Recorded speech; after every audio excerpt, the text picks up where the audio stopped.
Olá, meninos, tudo bem com vocês? Vamos dar sequência, né, às nossas videoaulas. Hoje eu vou falar sobre a segunda fase do modernismo brasileiro. O que vem a ser a segunda fase? Essa segunda fase são novos autores, né, que estavam aí também trabalhando, sofrendo as influências do meio, assim como nós vimos os autores da primeira fase que foram autores mais voltados para a poesia e as artes plásticas, né? Com a realização da Semana de 22, que é o marco histórico do modernismo, e dando sequência, esses autores da segunda fase, eles ainda sofrem, né, um pouco da influência dos autores da segunda fase do modernismo. O período é extremamente rico, tanto em termos de produção poética quanto de prosa, e reflete um momento histórico conturbado. Que momento histórico conturbado vai ser esse? É um momento onde muitas coisas estarão acontecendo, como, por exemplo, eh, as oligarquias rurais estarão em declínio, né? Nós estamos aí na época da política do café com leite, então os grandes latifundiários que dominavam, né, as riquezas, eles vão entrar em declínio nesse momento. A política do café com leite vai perder poder, né? E com isso haverá aí a expansão das indústrias e a ampliação da rede de ensino, de meios de comunicação, transporte. Haverá um grande impulso na economia brasileira, né? Trazendo aí à tona um novo Brasil. Há a Revolução de 30, que é um marco, né? Marcou o fim da Primeira República Brasileira, e Getúlio Vargas e seus partidários organizaram um golpe que destituiu Washington Luiz do poder e impediu a posse de Júlio Prestes. Então, nós vamos ver aí o declínio da política café com leite, a industrialização e modernização do país, né, trazendo o Brasil novo, e o cenário político bastante conturbado, e esse cenário político ele será inclusive retratado em algumas obras, né, como por exemplo Incidente em Antares de Érico Veríssimo, que nós vamos ver lá na prosa, e que é uma obra interessantíssima e que traz à tona aí esse contexto político em que nós estávamos vivendo. Como eu sempre falo para vocês, os autores de uma geração, eles sofrem a influência do meio e eles trazem consigo uma certa herança da fase anterior, né? Assim como os autores da próxima fase também estarão sofrendo a influência desse meio atual e que vai ditar as novas formas, as novas tendências da literatura, da arte, em virtude do meio, da influência que ele sofre, do meio em que ele está inserido. Estão me entendendo? Vamos ver aqui as características dessa segunda fase do modernismo. Há, nesse momento, a necessidade de recompreensão dessa realidade conflituosa.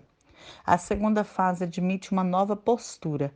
Qual é a postura? Nós vimos que os primeiros, né, os autores da primeira fase, Oswald de Andrade, Mário de Andrade, Menotti, Tarsila, eles estavam envolvidos naquele espírito demolidor, né, de desconstrução daquela literatura certinha, cheia de regras, de normas, e eles queriam algo novo, algo que impactasse, algo que rompesse com as estruturas formais.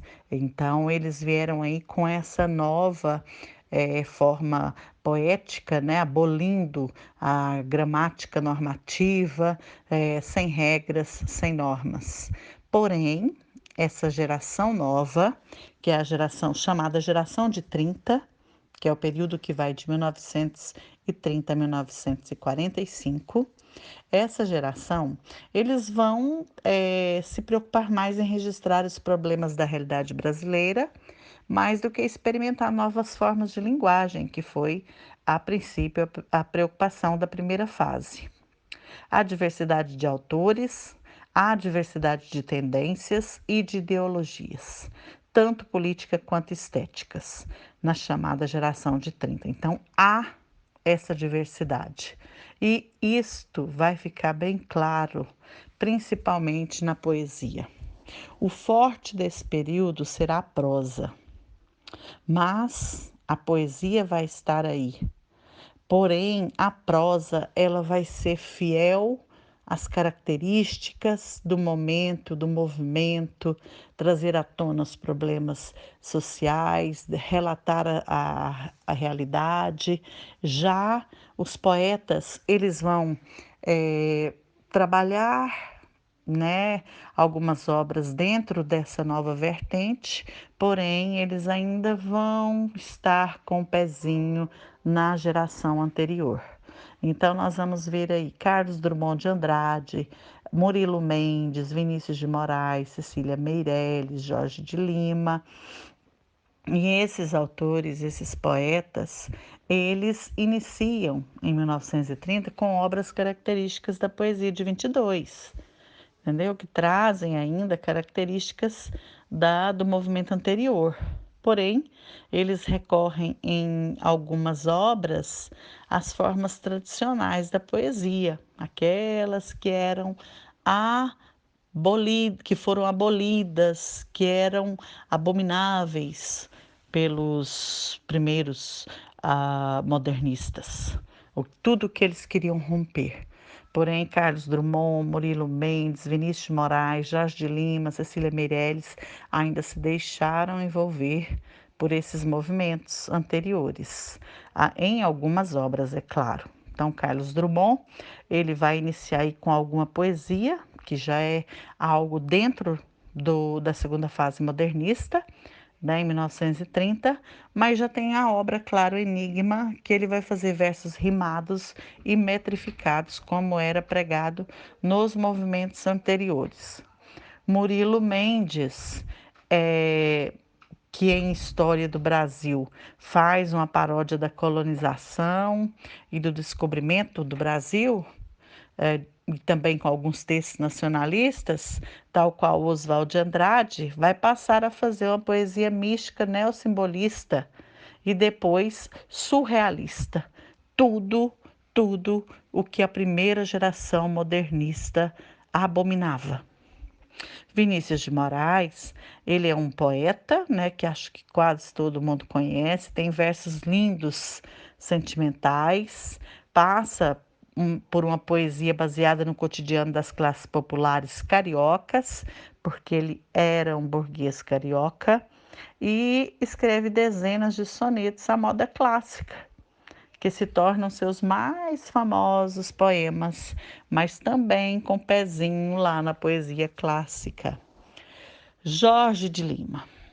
Esse transita entre a poesia regionalista, né, retratando os engenhos de cana onde ele viveu, onde cresceu, e também a temática mística católica, que ele tem como influenciador o Murilo Mendes. E os versos experimentais a partir das influências surrealistas e cubistas, como demonstra na obra A Invenção de Orfeu, em 1952. Já a nossa querida Cecília Meirelles apresenta uma poesia de temas intimistas, construídas com recursos formais, tradicionais, em sua maioria, e celebrizou-se também por versos de temática histórica, como é o caso do Romanceiro da Inconfidência, que tinha também características simbolistas. Então, esse é o panorama dos poetas. Por isso que a poesia, ela não vai ser o carro-chefe dessa segunda fase modernista, e sim a prosa. A prosa vai ser fiel ao movimento. Então, nessa prosa modernista, caracteriza-se principalmente por uma vertente neorrealista, isto é, que retrata a realidade e seus problemas, a fim de conscientizar os leitores. Foi de fato a mais representativa desse período. Observamos aí uma vertente regionalista, com autores que retratam regiões marginalizadas do Brasil, como é o caso da Raquel de Queiroz. Ela tem até o romance O 15, porque ela retrata nesse romance O 15 a seca avassaladora que abateu-se sobre o Nordeste, a região onde eles moravam, e ela apenas com 5 anos, a família foi obrigada a mudar-se para o Rio de Janeiro, e não me recordo se é Rio de Janeiro ou São Paulo, fugindo dessa seca. E assim que ela começou a escrever, ela relatou, né, nessa obra, que é uma obra, uma espécie de documentário e muito pedida em vestibulares, tá bom? Essa seca que marginalizava o Nordeste. José Lins do Rego também vai falar muito dos engenhos, da decadência do engenho, que a sua família passou por ela. Graciliano Ramos vai trazer também à tona em Vidas Secas esse cenário flagelador que o Nordeste sofria com relação a essa seca nordestina. E Jorge Amado. Porém, Jorge Amado eu colocaria na vertente urbana, porque uma de suas obras principais é Capitães de Areia, onde ele vai retratar a marginalização dentro dos grandes centros urbanos, principalmente a questão dos meninos de rua, das pessoas marginalizadas, né? Então ele vai retratar bastante isso aí, esse lado sombrio dos grandes centros. Mas são obras que representam tensões sociais nas cidades e que teve aí também Marx Rebelo, Dionélio Machado, mas os principais nomes são esses quatro que eu citei anteriormente: Jorge Amado, Raquel de Queiroz, José Lins do Rego e Graciliano Ramos. Esses sim fazem a prosa da segunda geração modernista valer a pena. E é importante, necessário que vocês leiam essas obras. Eu coloquei aí um contexto social histórico de transição para vocês entenderem o seguinte. Quando vocês forem ver Incidente Antares, você já vai ver esse contexto aqui. O contexto desses conflitos políticos que estavam acontecendo no Brasil, essas jogadas de interesse, a queda de Getúlio que estava próxima, vão estar retratadas nessas obras, em algumas obras desse período.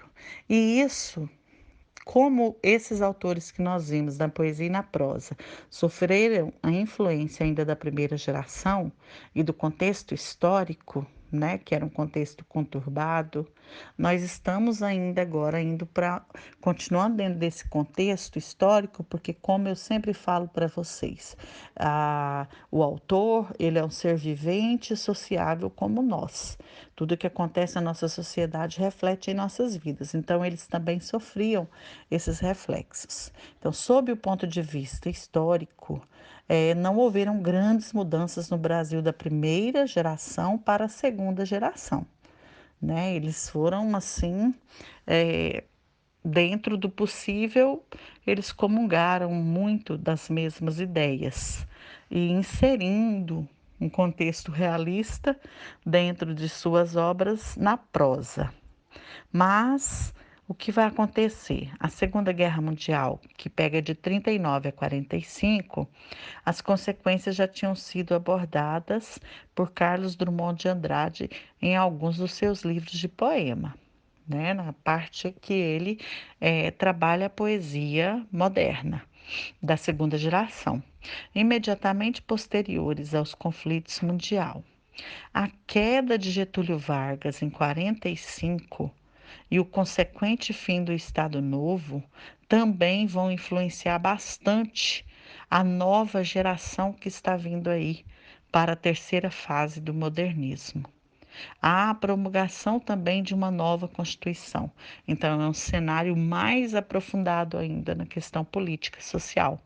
O Brasil de 1945 trará alterações históricos-sociais profundas que influenciarão a terceira geração modernista que nós estudaremos, já daqui a umas 2 aulas. A lembrança desses fatos já basta para percebermos que a sociedade brasileira é, nesse momento, mais completa e mais complexa, pois são mais sofisticados os comportamentos e as relações coletivas e individuais.